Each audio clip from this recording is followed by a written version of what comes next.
Thank you, Madam Clerk. I will call the meeting to order. I'll start off with our land acknowledgement statement. We acknowledge with respect the history, spirituality, and culture of the Anishinaabe, the people of the Three Fires known as the Ojibwe, Odawa, Potawatomi nations who have inhabited this land from time immemorial. And further give thanks to the Chippewa Saugeen, the Chippewa Nawash, now known as Saugeen Ojibwe Nation, as the traditional keepers of this land. We also recognize the Métis and Inuit whose ancestors shared this land and these waters. May we all, as treaty people, live with respect on this land and live in peace and friendship with all its diverse peoples. Is there any add-ons to your agenda here tonight? Seeing none, the recommendation is that the agenda be approved as presented. Someone to move to put on the floor, please. Moved by Deputy Mayor Carlton, second by Councillor Colburn. If there's no discussions, a show of hands, all in favor. The motion is carried. Declaration of peculiar interest, you can declare anytime you see fit during the meeting. Minutes of the previous minutes. The recommendation is that the minutes of the Committee of Adjustment meeting held on March 15th, 2022 be approved. Someone to move to put on the floor, please. Moved by Councillor Pringle, second by Deputy Mayor Carlton. Is there any discussion on the motion before us? Seeing none, show of hands, all in favor. The motion is carried. We're down to new business. We have a public meeting, so I'll get right into it. I'll start off with the first public meeting. This is a meeting of the Committee of Adjustments to consider the application for a minor variance for Reginald McDonald under Section 45 of the Planning Act regarding property located on 281 Balmy Beach Road. Would the Deputy Treasurer please give you a report? Jen? Thank you, Mr. Chair, and good evening, everyone. There have been no requests for deferral or withdrawal of this application.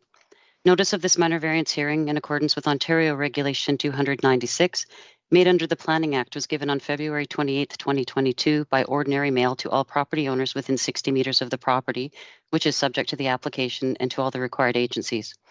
Notice was also posted on the subject lands and the township's website.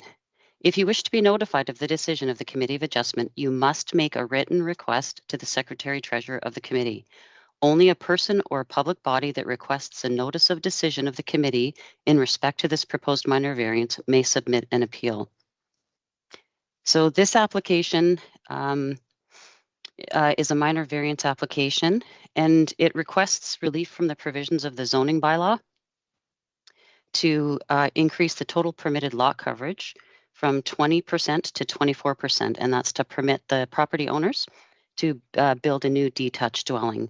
On that property right now, there currently is an older cottage or a home, and they would like to demolish it and build new. It's a half-acre lot on Balmy Beach Road, and it fronting onto the Shore Road allowance. So for the for a successful minor variance, the committee would consider 4 tests. So the following 4 tests must be satisfied. The variance must be minor, and construction of a residential dwelling on partial services is permitted under the shoreline residential zone. The proposal meets the setback requirements, but it does not meet the total permitted lot coverage of 20%. So the owner does request a 24% total lot coverage. Existing development in that neighborhood is varied, and the result of the increase of 4% lot coverage will result in the development falling within the size ranges that already exist in that neighborhood, and on the varying sized lots that are in that area.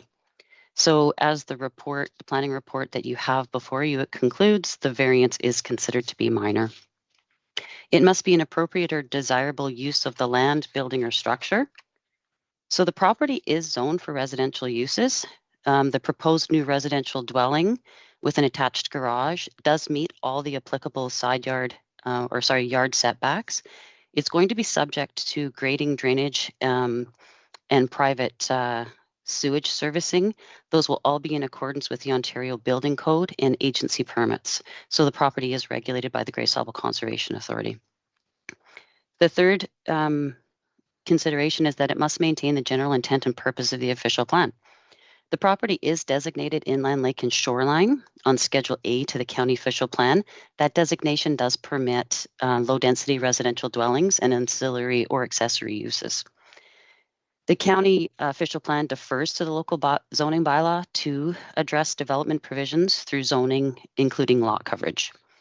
The proposed minor variance is considered consistent with the general intent and purpose of the county official plan, and it must maintain the general intent and purpose of the zoning bylaw.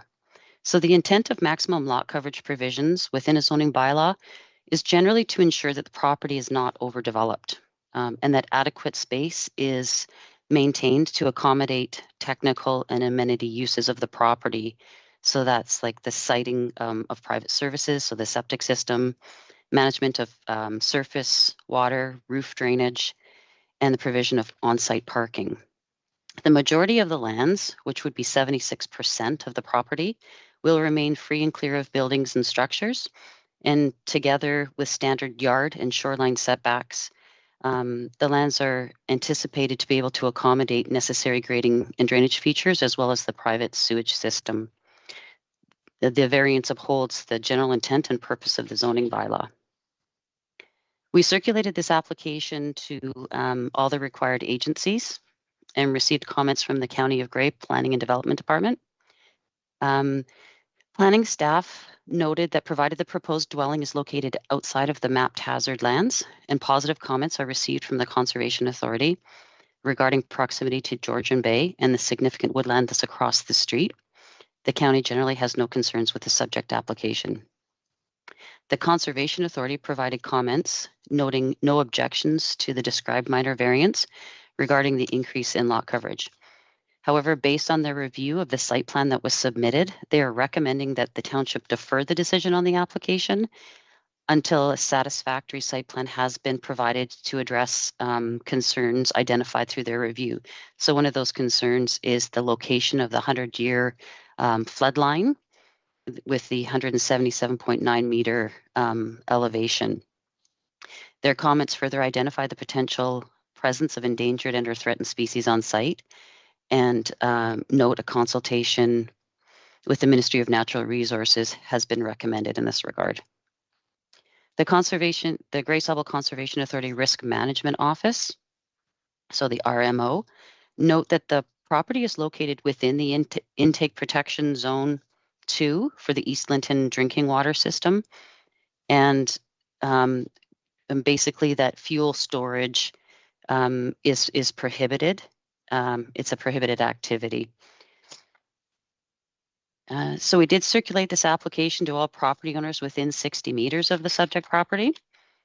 And we did receive written correspondence from Mr. Rob Walker, noting no issues with the application, but generally inquiring about the intended design of the dwelling. Staff did advise Mr. Walker that we did not have detailed design drawings available at this stage of the application submission. So the applicant, Mr. Reg McDonald, is not here this evening, and I'd be happy to answer any questions that the committee may have. Thank you, Madam Planner. No member of the public registered with the clerk to provide comments in support of or in opposition to the application. The applicant is not present, as the planner has said. Does the committee have any questions on this application? Seeing none, I have a recommendation here, which I'll read, that the application A0322 requests relief from zoning bylaw 2020 to increase total permitted lot coverage from 20% to 24% to facilitate the construction of new detached dwelling on the subject lands be deferred as recommended by Grey Sauble Conservation Authority. CSCA recommends completion of an engineering lot grading and drainage plan to accurately depict the 100-year flood line, 177.9 meters GSC, and afford further consideration of placement and or size of the proposed new dwelling prior to the approval of the minor variance. Someone to move, put on the floor, please. Moved by Deputy Mayor Carlton, second by Councillor Colburn. Is there any discussion on the motion before us? Seeing none, a show of hands, all in favor of the motion? The motion is carried. Thank you. I'll move on for our next public meeting. This is a meeting of the Committee of Adjustments to consider the application for minor variance for Paul Summit and Sadahana Prasad under Section 45 of the Planning Act regarding property located at 439 Bonnie Beach Road. Deputy Treasurer, please give your report. Madam Planner. Thank you, Mr. Chair. There have been no requests for deferral or withdrawal of the application. Notice of this minor variance hearing in accordance with Ontario Regulation 296 made under the Planning Act was given on March 16th, 2022 by ordinary mail to all property owners within 60 meters of the property which is subject to the application and to all the required agencies. Notice was also posted on the subject lands and the township's website. If you wish to be notified of the decision of the Committee of Adjustment, you must make a written request to the Secretary Treasurer of the Committee. Only a person or public body that requests a notice of decision of the Committee in respect to this proposed minor variance may submit an appeal. So this application for a minor variance seeks relief to the provisions of the zoning bylaw to increase the total permitted lot coverage from 20% to 29%. To allow the owners to basically do an addition to their existing structure. So they would add a double car garage onto the house, and then also build a detached single garage on the lands. The subject property is a partially serviced waterfront lot, measuring approximately 0.3 of an acre in area. It has frontage onto Bonnie Beach Road. So for a minor variance to be successful, we know that there are 4 tests that the application must meet. The first is that the variance must be minor. The proposed construction of an attached garage and a detached garage ancillary to an existing residential dwelling on partial services is permitted under the shoreline residential zone. The subject lot is similarly sized to nearby parcels, with the lands being partially serviced with municipal water and private sewage or septic systems. The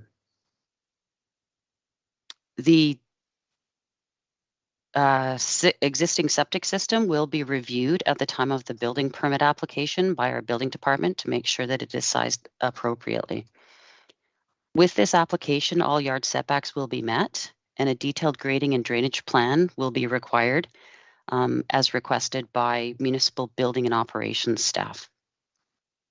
As described in the planning report before you, no negative functional impacts are anticipated relating to the construction of the proposed attached and detached garage structures on site. The site currently accommodates the existing dwelling and a septic system, with the new construction proposed on the lot in a manner that still retains the existing parking. So there will be sufficient parking space retained within those the garage areas, and which might otherwise meet all applicable permissions and standards of the zoning bylaw. So we can conclude that the variance is minor. It must be an appropriate or desirable use of the land, building, or structure. So the subject lands are zoned shoreline residential, and residential uses are permitted within that zone. There's no change to the overall provision of parking or water and sewage servicing of the lands. Further consideration of site grading and drainage in proximity to the addition as well as the new structure will occur as part of the municipal building permit process.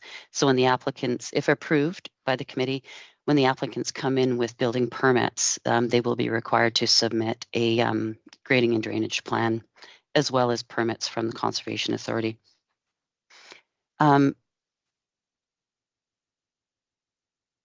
As the proposed expanded detached garage will maintain a setback of 7.5 meters from Balmy Beach Road, and as the single detached garage is oriented for vehicular access from the lot via the driveway and not directly onto Balmy Beach Road, no negative impacts related to ingress or egress like sightlines or road use maintenance are anticipated. The report recommends that a condition be affixed to the minor variance to prohibit direct access from the detached garage to Balmy Beach Road. Given its close proximity to the lot line and the traveled road, sightlines may not be available for safe egress from the detached garage. Should the garage door be oriented directly facing the street. Comments have additionally been received from the operations and building department, and the staff members have requested that a grading and drainage plan be provided to confirm there's no potential negative impacts within the municipal right-of-way, and the development on the lot is suitable for the existing structure as well.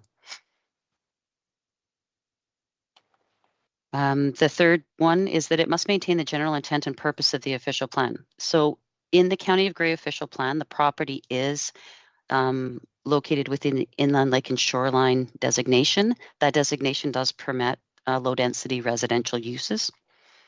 And the county official plan defers to the local zoning bylaw to address development provisions through zoning, and that includes lot coverage. So we can conclude the proposed minor variance is consistent with the general intent and purpose of the Grey County official plan.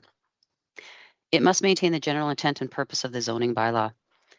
The subject lands are zoned for residential uses. The proposed attached and detached garage structures are typical for a residential property, except for the minimum lot coverage requirement that's the subject of this variance. All other permissions of the bylaw and zone standards of the bylaw will be met. So generally, the intent of the maximum lot coverage provisions within a zoning bylaw is to ensure that the property is not overdeveloped and that there's adequate space to maintain the private servicing, as well as management of surface water and roof drainage, and to allow for on-site parking. So the variance does uphold the general intent and purpose of the zoning bylaw. We circulated this application to various agencies. The County of Grey Planning Department provided positive comments are received from the Conservation Authority, and the proposal is found to meet the 4 tests under Section 45(1) of the Planning Act. The county has no further concerns. Grey Sauble Conservation Authority identify no objections to the described minor variance regarding the increase in lot coverage. Their comments identify the potential presence of endangered and threatened species on site, and a consultation with the Ministry of Natural Resources has been recommended in this regard. A copy of the decision and notice of any appeals filed is requested. The Conservation Authority does conclude that the proposal is consistent with sections 2.1, 2.2, and 3.1 of the provincial policy statement. The Grey Sauble Conservation Authority Risk Management Office note that the proposed application does not trigger Section 57 or 58 of the Clean Water Act, and as such, no policies apply to the activities identified within the application. Georgian Bluffs Building and Operations Department request a lot grading and drainage plan. The notice of application was circulated to all property owners within 60 meters of this property, and we did not receive any written correspondence from adjacent landowners at the time of the report submission. So the recommendation is that the application meets the 4 tests of a minor variance, and that the committee approve the application subject to the 2 conditions that are identified in the planning report, one being no direct access to Balmy Beach Road from the garage, as well as the requirement for a grading and drainage plan prepared by a qualified person to be submitted to the building department prior to the issuance of a building permit. Thank you. Thank you, Madam Planner. The applicants, Paul Skamat and Sadahana Prezed, register with the clerk to provide comment in support or in opposition to the applicant. First of all, I apologize for not pronouncing your names properly. I will now call on Paul and Sadahana to any comment. Please go ahead. Oh, thank you, Chair. And thank you, Mr. Chair, for this opportunity to speak. We are very happy with the with whatever Jennifer Burnett said, the senior planner. We have no further questions. I have no further questions. I think Paul is also online. He's in a separate city right now. Paul, do you have any questions or comments? Just one comment. When I was reading the agenda for the variance, it seemed to indicate that the lot drainage plan that is requested applies primarily to the detached garage and not necessarily to the double garage. And the reason I bring this up, we're a little bit uncertain whether or not we will in fact proceed with the detached garage. So I just wanted to clarify, if we do not proceed with the detached garage, would we still need a lot drainage plan? Because they are relatively expensive, so we wouldn't want to just go ahead with that and pay the fee if it's not required for just the addition of the double garage to the house. Thank you, Paul. Madam Planner, any comment? Yeah, thank you, Mr. Chair. Yeah, the lot grading and drainage plan would be required for the development on the property. For both? That's correct. A single garage. Okay, thank you. Okay. I see no other comments from the applicants. Is there any points raised by the applicant that the committee wished to address? See none. Does the committee have any comments or questions? See none. I'll read the recommendation.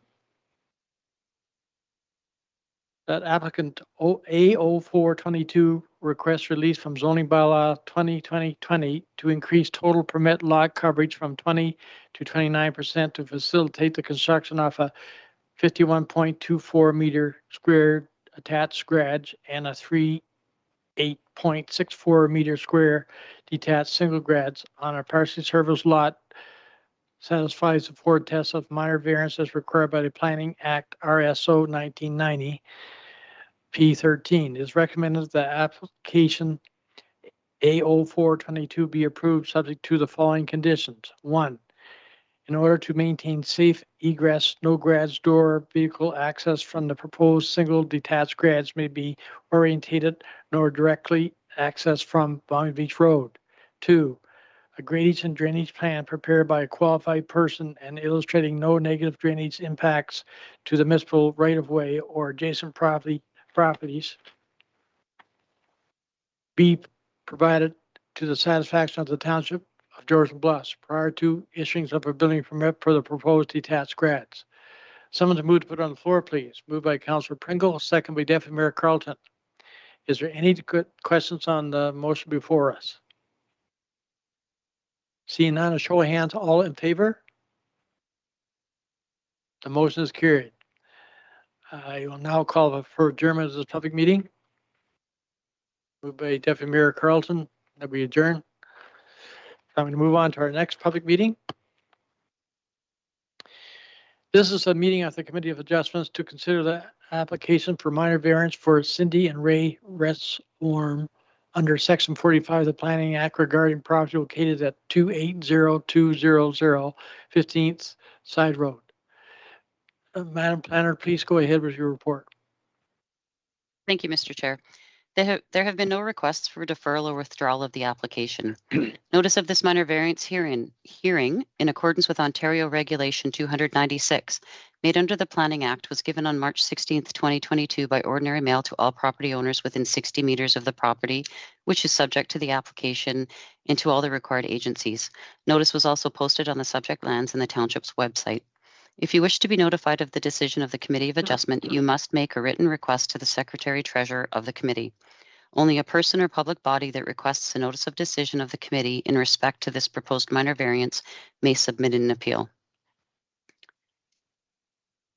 So this application is pretty much to increase the maximum height for an accessory structure from 5 meters to 5.5 meters, and that would permit the property owner to build a detached garage, and so that the owners can store recreation vehicles inside. So we know that the recreation vehicles are larger and need a larger door, so that increase in height is required for that door opening.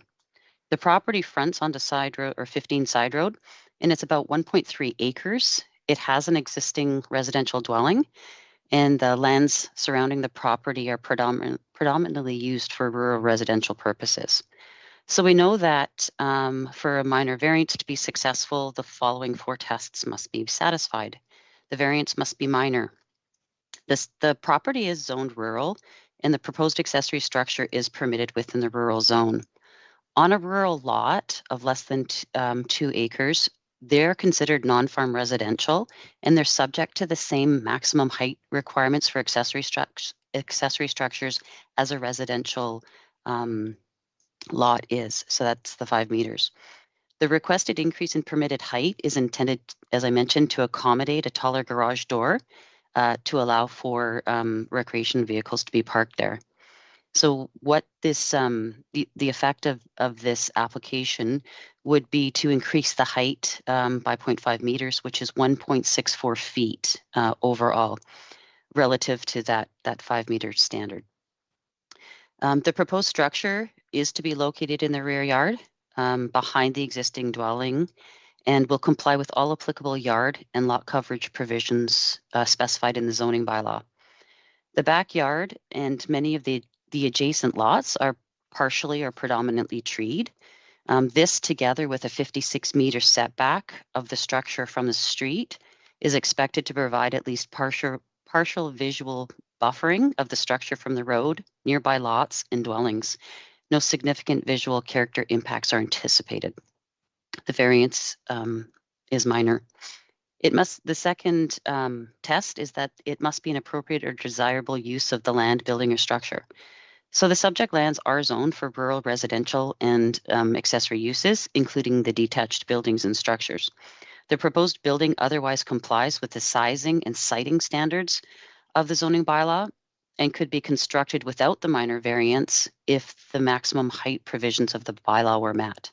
So we could issue a permit for that structure if the building plans showed that it met the 5 meter height. The variance would facilitate an appropriate and desirable use of the lands. The third test, it must maintain the general intent and purpose of the official plan. So in the County of Grey official plan, the property is designated rural, and residential uses are permitted. Again, the county official plan defers to the zoning bylaw to address development provisions through zoning, and that includes building height. So with this application, there were a number of policy constraints mapped within the Grey County official plan. So the parcel falls within an identified core area of the natural heritage system. The treat areas on the lots are identified as significant woodland per Appendix B of the county plan, and the remainder of the parcel is identified as having shale or bedrock potential, and that is shown on Appendix E of the county plan. So while these constraints are to be considered in relation to the subject application, it's noted that the area is already developed with residential lot fabric and constructed dwellings. As noted in the planning report, the proposed development complies with official plan policy and be considered consistent with the general intent and purpose of the county official plan. The fourth test is that it must maintain the general intent and purpose of the zoning bylaw. So the intent of maximum height provisions within the zoning bylaw is to ensure that buildings are sized in keeping with the residential character of the lot and the surrounding neighborhood. In this circumstance, the variance requested is 1.6 feet, and that represents a 10% increase to the existing maximum permitted height. It's not anticipated this minor height increase will create any significant visual character issues. It is generally in keeping with the range of permitted building heights in the local area. Further, the structure will be well set back from the road, and lot lines will be partially screened by local tree cover. The main dwelling will remain visually prominent from the street, and the overall residential character of the lot is expected to be maintained. So the variance upholds the general intent and purpose of the zoning bylaw. We did circulate this application to various agencies and received the following comments. The County of Grey Planning and Development Department provided comments identifying a number of applicable constraints per the county official plan. Staff recommend that comments be received from the Conservation Authority to determine if a scoped EIS may be appropriate for the proposed development. Further, staff suggests that should tree clearing be proposed more than 15 meters from the outside edge of the building in respect of which a building permit has been issued, a review of the county's forest management bylaw may be warranted. Finally, regarding the bedrock constraint per Appendix E of the county official plan, staff note no concerns. The Grey Sauble Conservation Authority provided comments. They identified that the current proposal entails development within the significant woodland feature mapped on site. This will require tree removal to accommodate the structure. They advise that the Conservation Authority has no objections to the new development without the completion of an EIS. We note that tree clearing activities should avoid the breeding window for birds from April 1st to August 15th in accordance with Migratory Birds Convention Act. A condition relating to the breeding window has been included within the recommendations section of the report before you. Staff advise they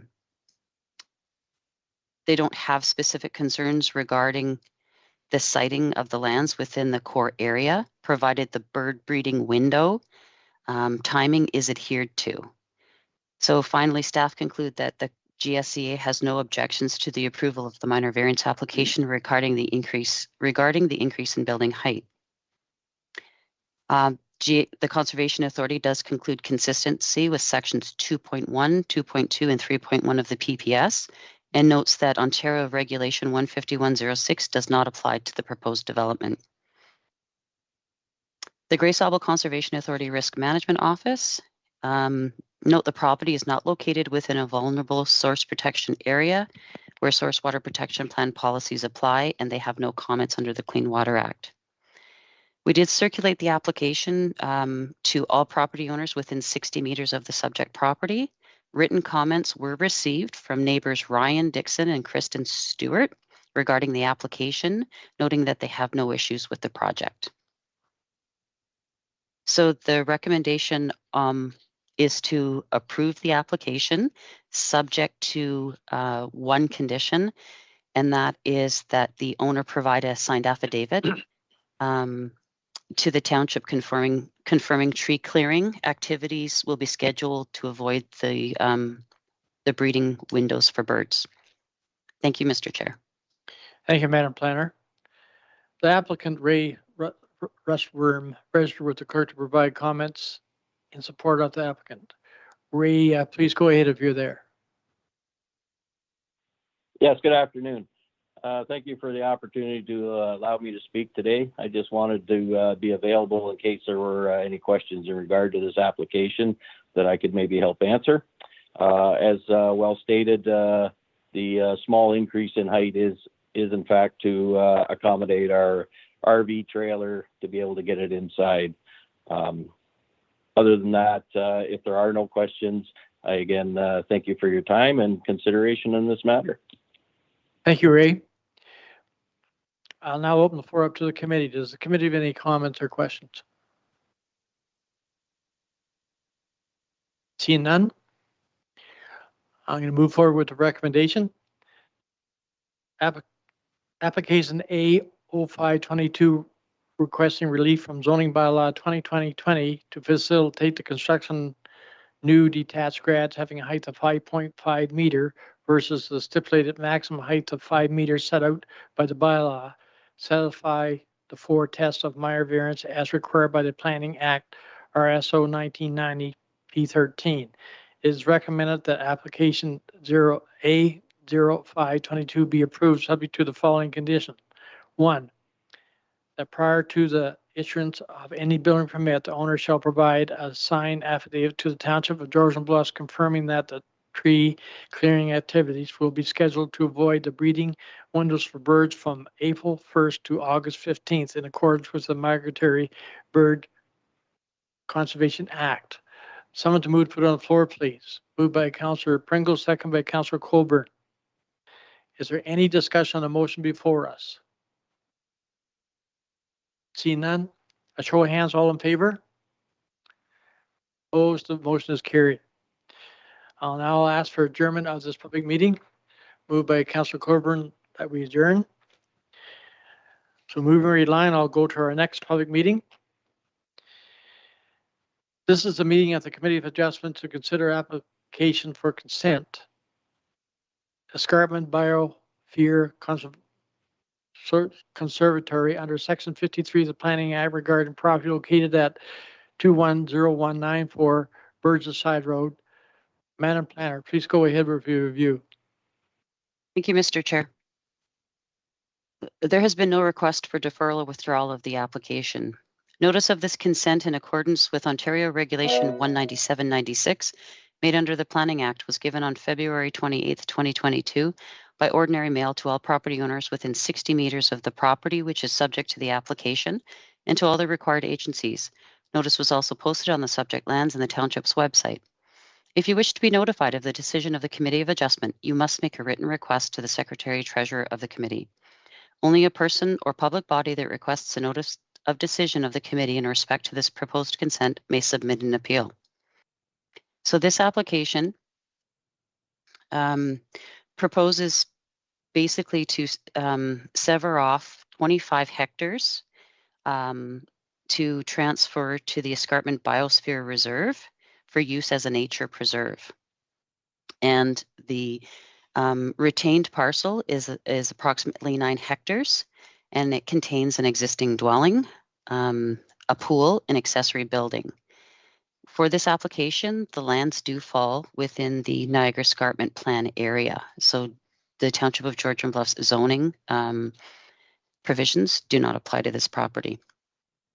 So a development permit has been conditionally approved by the Niagara Escarpment Commission to authorize the proposed severance or transfer in the use of the lands by the Escarpment Biosphere Conservancy as a nature preserve. Conditions have been affixed to the development permit by the NEC, requiring the registration of an agreement on title to ensure the use of the land only as a nature preserve, and setting out requirements relating to future transfer of the lands to another approved conservation organization should the Escarpment Biosphere Conservancy someday cease to exist. The proposed retained lot includes the escarpment protection area, and while the more restricted protected escarpment natural area designation generally applies to those lands that will be severed for the Escarpment Biosphere Conservancy use, so the lot regarding the lot creation specifically, the Niagara Escarpment Plan defers to local zoning bylaws for the size and configuration of new lots created by consent. They are required to front onto an existing public road, although the public street frontage requirement does not apply to lots created by an approved public body under the Niagara Escarpment Plan for conservation purposes. When we look at policies, and we consider policies in the processing of a consent application, we also look at minimum distance separation requirements. So they're generally required to assess the impact of proposed lot creation on neighboring livestock operations, where such a facility is reasonably expected to be impacted by the proposed application. So in this case, the retained lot is already developed and there's no anticipated impact on or conflict with any nearby livestock facilities, as the severed lot is going to be used for conservation purposes. So no MDS calculation or evaluation was calculated for this application. Appendix A of the Grey County Official Plan does identify an area of karst potential on the property. Generally, we require the submission of a karst assessment showing test holes in areas where a proposed dwelling or septic is going to be located. In this case, because there's no development proposed, a karst assessment was not required by the county, as it would serve no useful purpose. Any future development on the lands is going to be subject to a Niagara Escarpment development permit. So at that time of development, then a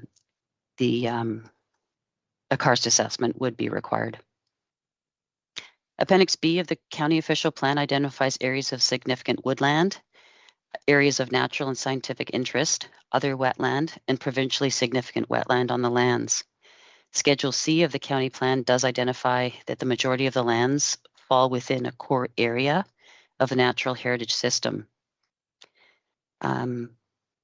However, the county official plan does specifically allow for the creation of conservation lots within those areas.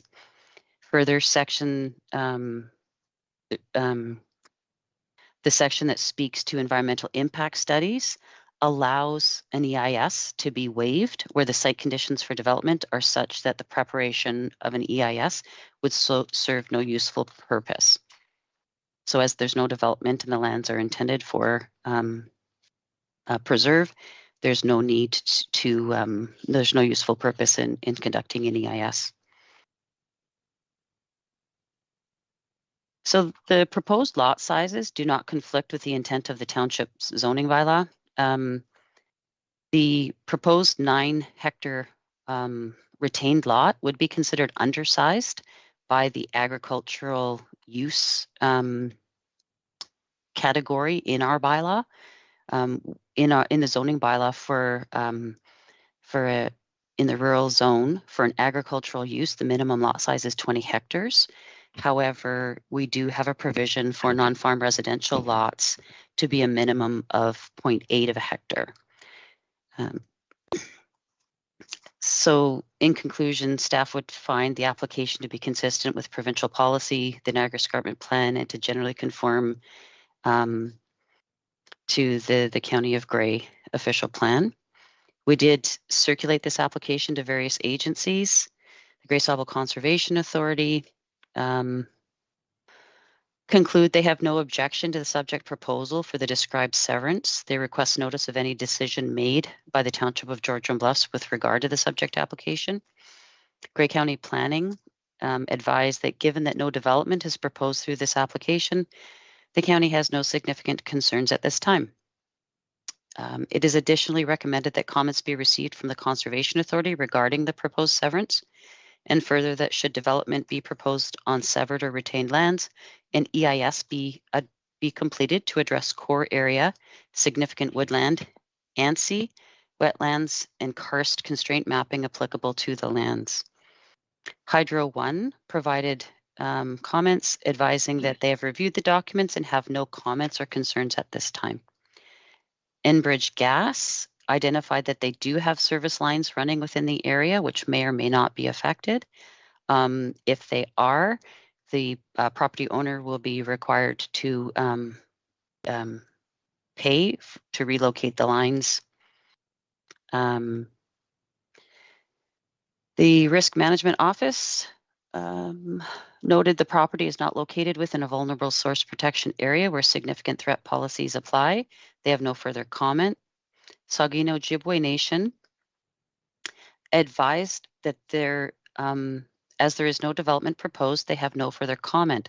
However, they advise that if any shoreline work is proposed for this site in future, they would like to be engaged early on in the process, as this would be of concern or interest to them. The notice, or sorry, Bell Canada advised that they have no concerns with the subject application. We circulated the application to all properties within 60 meters, and we did not receive any comments from the public. So generally, staff support approval of the application and recommend that the Committee of Adjustment consider conditions as noted in the report. And the committee may note for this report that condition number 4 speaks to the payment of cash in lieu of parkland. So I just wanted to explain to the committee that the township does not currently have a parkland policy to provide direction on when to exempt a cash in lieu payment or a parkland dedication. As the application was to technically create a new lot, the recommended conditions include the cash in lieu payment for the creation of a new residential lot. There is no payment being requested for the retained lands that will be used for conservation purposes. In order to be consistent with applications, all new lots, whether they contain structures or not, have been paying the cash in lieu amount. The cash in lieu condition was also added to the Bruce Trail application as well. So in both cases, residential lots are being created and sold for profit, and the retained lands are being used for conservation or preserve purposes. Staff acknowledge that agencies are creating and securing conservation lands, but note that without the parkland policy to provide direction to staff on such applications, we have been applying conditions consistently across the board. So the committee has the option to not include the cash in lieu condition in this decision. It will just require that the conditions on the decision be amended to remove that specific condition, and that the minutes reflect that staff were directed to change the conditions and explain why that condition was removed. And I'd be happy to answer any questions that the committee may have. Thank you, Madam Planner. I'll carry on the script and then I'll open the floor for questions. No member of the public registered was the clerk to provide comments in support of or in opposition to applicant. Planning consultant Ryan Questa Planning Consultant is present. Ryan, any comments? Please go ahead. He's not here? No, okay. Now, does the committee have any comments? Councillor Colburn, go ahead. Thank you, Chair Burley, and thank you, Jen, through you, Chair, to staff, and I guess to the rest of committee. I had connected with Jen earlier about this particular issue of the parkland dedication. I get that we're trying to apply principles consistently, but if you look at the essence of why we charge the parkland dedication fee, and it's to ensure that we maintain a certain amount of green space or park space. This is a situation where a chunk of land is being transferred to a biosphere conservancy. It seems to me that perhaps on both ends of this transaction, the essence of the parkland dedication fee has been met. I think we do need to do some work on developing a policy that allows for us to waive that fee for such circumstances. And I would recommend to committee that we find a way to waive that fee for this one and for 7.1, which is the other end of this transaction with the conservancy. So I would just put that forward to committee. Thank you. Thank you, Councillor Colburn. Madam Clerk, would we be able to proceed with that with some form of motion? And would you be able to come up with that motion?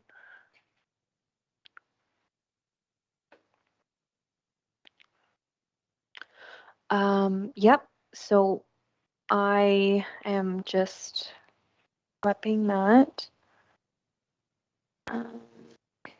And Madam Clerk, are we able to attach both of Councillor Colburn's suggestions for both applicants, or do we need to do it under a separate one, You'll need to do it for both. separately? Yes, for both applications. Thank you. So if I'm understanding correctly, the senior planner has requested that the motion also note why committee is prepared to waive the 5% in lieu of parkland. So Councillor Coburn, if I could just ask for clarity to that effect, it's because you believe the condition has already been met? Is that I correct? agree, given that we're transferring to the conservancy and that land is to be meant as, I don't know, Jen, what's the word for it? Protected green space. You probably have a better word for it than that.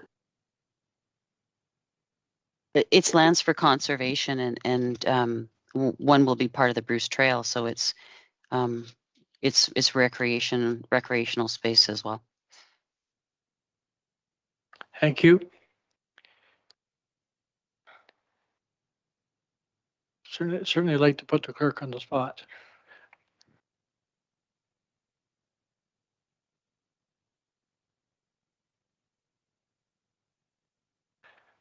Does the committee have any other questions while Madam Clerk is preparing a motion for us?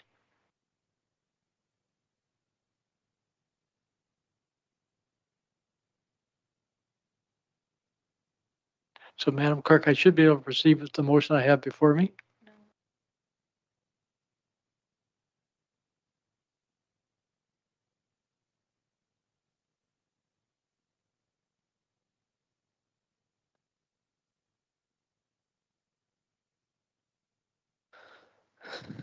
Okay, so I think I've drafted a motion. I guess that would be an amendment to the motion that's currently on the floor. Jen, is that how you would prefer this, or would you prefer?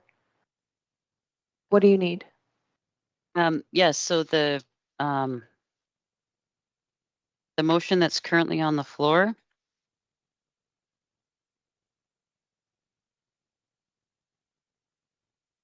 So I believe what we need is an amendment to the motion that's on the floor. So Mr. Mayor, Yeah. I would suggest that the motion be amended as follows. That staff be directed to remove condition 4, being the requirement to pay 5% cash in lieu of parkland, and that the condition be removed as the application has achieved the intent of parkland dedication in right of being a donation to a conservancy. It sounds very good, Madam Clerk. Madam Clerk, should I read the recommendation I had before me with that added on? If you wish to, you can. Just we've But never- the amendment will be added to the, Just that I've never read the motion yet, is what I was coming at. So I wonder if I should read the motion and then let you add that add on to it. that's fine. Okay. I'm going to read this recommendation I have before me. That severance application VO 622 to sever a lot having an area of 25.02 hectares for transfer to the Escarpment Biosphere Conservatory, retaining a set 9.08 hectare lot with existing dwelling, pool, accessory building be approved as amended. And that staff be directed to remove condition 4, being the requirement to pay 5% cash in lieu of parkland, and that the condition be removed as the application has achieved the intent of parkland dedication in right of being a donation to a conservancy. Thank you, Madam Clerk. And that was moved by Councillor Coburn, second by Deputy Mayor Carleton. Is there any discussion on the motion before us? Seeing none, a show of hands, all in favor? The motion is carried. And now, Madam Clerk, the other comment that Councillor Coburn made was for the other motion. How do we handle that? We'll handle it when we get to that motion. Oh, sorry. Sorry. Councillor Coburn, go ahead. Thank you, Chair Burley. And I guess I'm looking for some guidance too. My concern is always in applying these kinds of things consistently. So I'm hoping that staff are hearing that we perhaps would look at requesting staff to come back with a policy that could be applied consistently in these circumstances. I guess I see Madam Planner shaking her head yes, so. Yeah, Thank you, Mr. Chair. Council did direct staff to come back with a parkland dedication policy. That is being done in conjunction with the development charges study that is currently ongoing. And the report to council will be brought forward once we have onboarded a new planner. Okay. Thank you, Madam Planner. I'll ask for an adjournment of this public meeting, moved by Councillor Pringle. So I'm going to move on for our next public meeting. Thank you, Bob. Come on back anytime you wish. The next public meeting is this meeting of the Committee of Adjustment is to consider application for consent for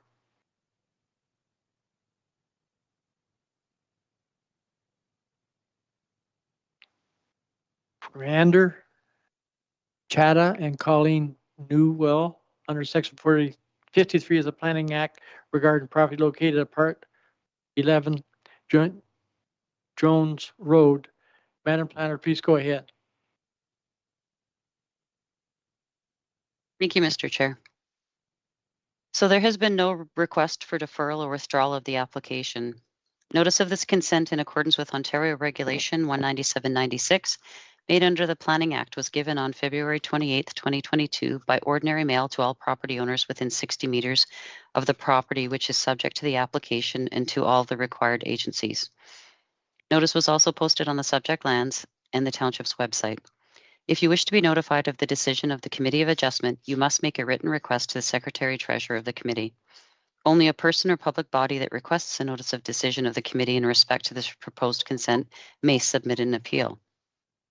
So this application, there's actually two here, and what the property owner is applying for are lot additions. So the adjacent property owners would like to acquire additional land, and there's two applications for lot additions that are before the committee. So Schedule A of the County Official Plan locates the subject lands within the inland lakes and shoreline designation. Low-density residential dwellings are permitted within this designation. The proposed lot additions would have the desirable effect of enlarging the two existing undersized shoreline residential parcels, each in the process of development with dwellings on private services. So they're currently building on those lots. Development is intended for the retained lands, so the larger retained parcel, there is proposal for additional lot creation there, and we're anticipating that applications will be submitted later in 2022. The subject lot additions that are being applied for today will not impact the development of the retained parcel. So Appendix B of the County Official Plan identifies areas of significant woodland on the property. The Conservation Authority identified the potential presence of species of special concern within the vicinity of the property, with high potential for related habitat to be found on site. So the applicant submitted a biologist's letter. So the biologist conducted an EIS of the entire parcel and provided a scoped letter related to the applications that are before you this evening. And the Conservation Authority commented that it had been determined it is not anticipated that the lot addition proposal will negatively impact any natural heritage features present on and adjacent to the subject lands. The owner's lawyer has proposed to register the EIS recommendations on title to the lands as a way to protect the environmental features. However, planning staff did have a discussion with the building department, and we looked at it from an operational perspective, and registering a restrictive covenant is not as useful a tool for staff as a site plan agreement. When we have a site plan agreement, it clearly addresses the development that's permitted on site. It's clear, it's objective, and we register a copy of it on title to the property And we also have a copy of it in our property roll file so that staff are aware that it exists and that when they're reviewing building permits, they know through this development application or this development agreement where development is and is not permitted and why. So because the site plan agreement is considered applicable law, that helps direct the building permit process. The building department doesn't typically pull the title on every property. In order to access a restrictive covenant, you have to pull the title to every property. So it doesn't, while it might be a consideration in other situations, in this situation, staff don't support that recommendation and would suggest that the committee consider including the a site plan agreement as a condition of consent. The proposed lot additions are not anticipated to impact upon the shoreline residential zoning of the severed, enlarged, or retained lands, and the lands will continue to comply with the applicable zoning. So based on the review that's provided in the planning report, and considering Mr. Davidson's professional planning justification report and agency comments received, staff conclude that the application is consistent with the provincial policy statement. It conforms to the official plan, and it generally complies with the provisions of our township zoning bylaw. The application was circulated to various agencies for review. The Conservation Authority note that the proposal is consistent with sections 2.1, 2.2, and 3.1 of the provincial policy statement. So that's natural hazards, natural heritage features, and water. And their regulated area or their regulation doesn't apply to the proposed severed portion of the subject properties.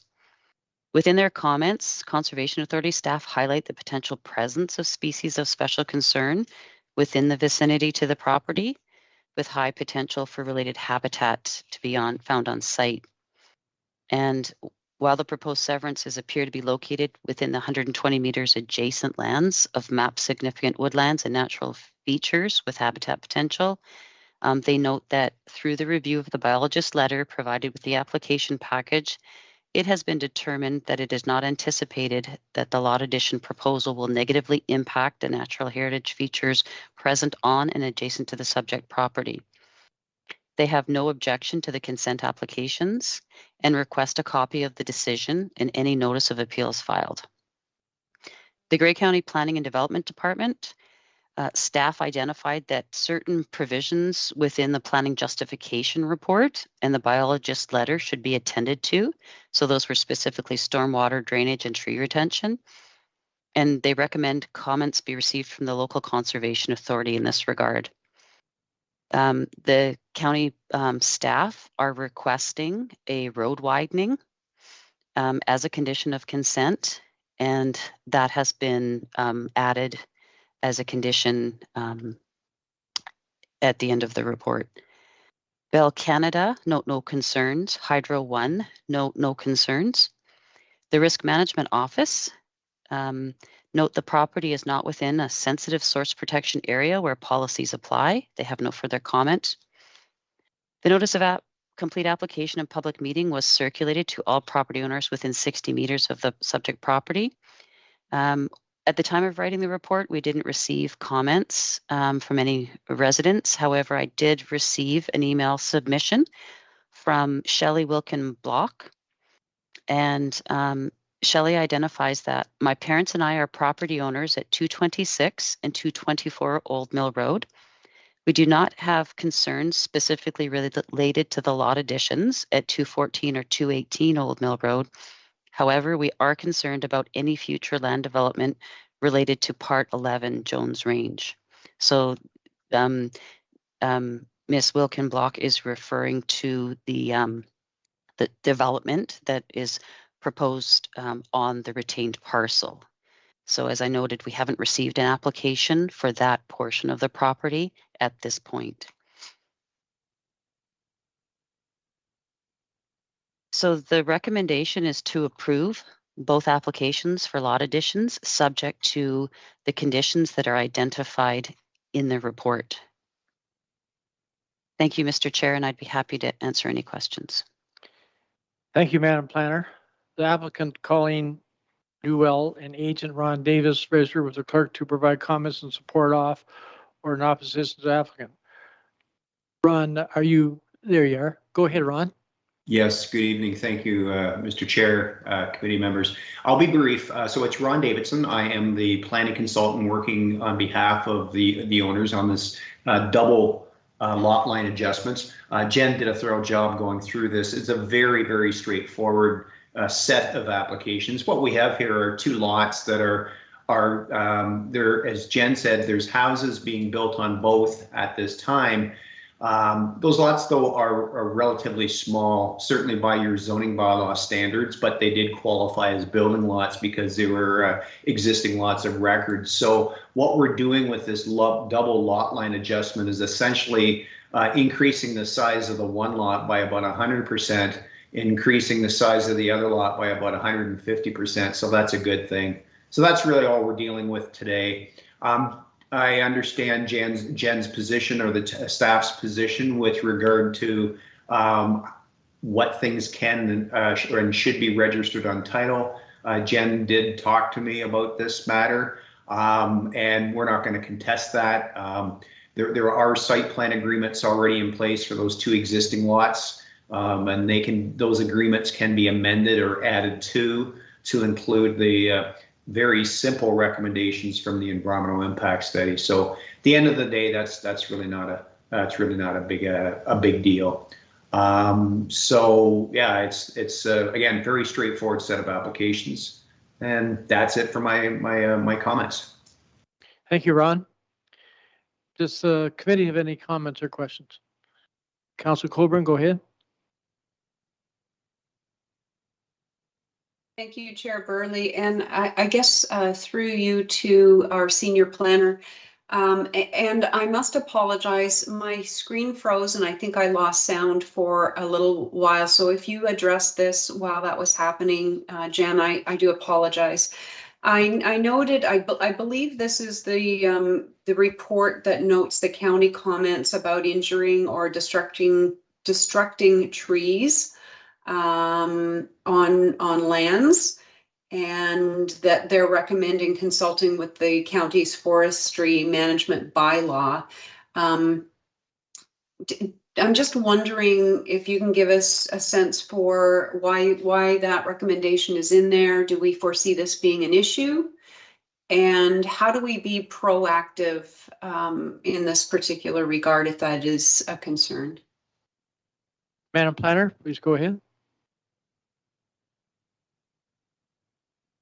Thank you, Mr. Chair. So the county has a tree cutting bylaw, and whenever any development occurs on a property, there are permissions for the clearing of trees in order to facilitate that development. Sometimes when we see that comment where there's a proposal to remove a certain area of trees to allow for development, when the application's reviewed, it meets the criteria in that bylaw. However, if the applicant wishes to remove more trees, then they need to have that verified with the county staff to make sure that what's happening complies with the bylaw.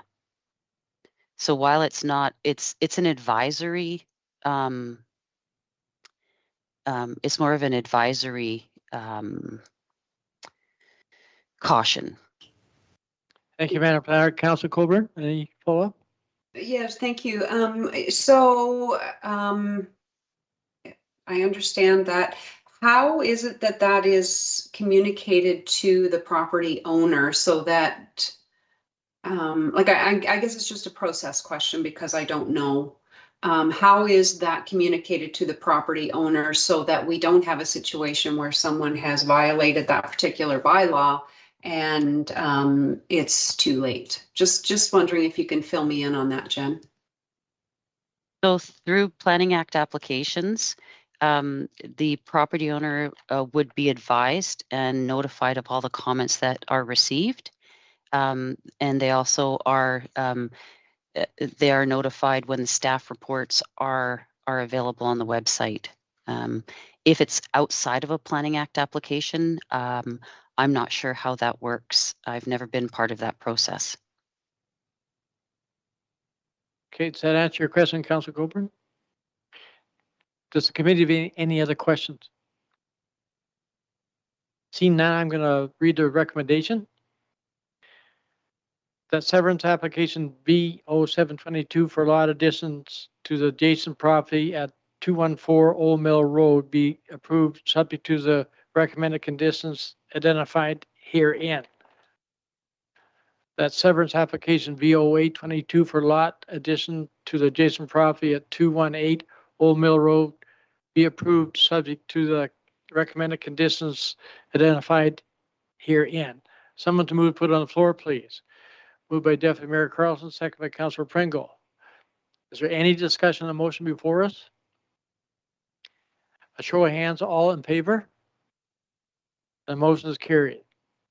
I'll now ask for an adjournment, moved by Councillor Coburn, that we adjourn. Moving on to our next public meeting.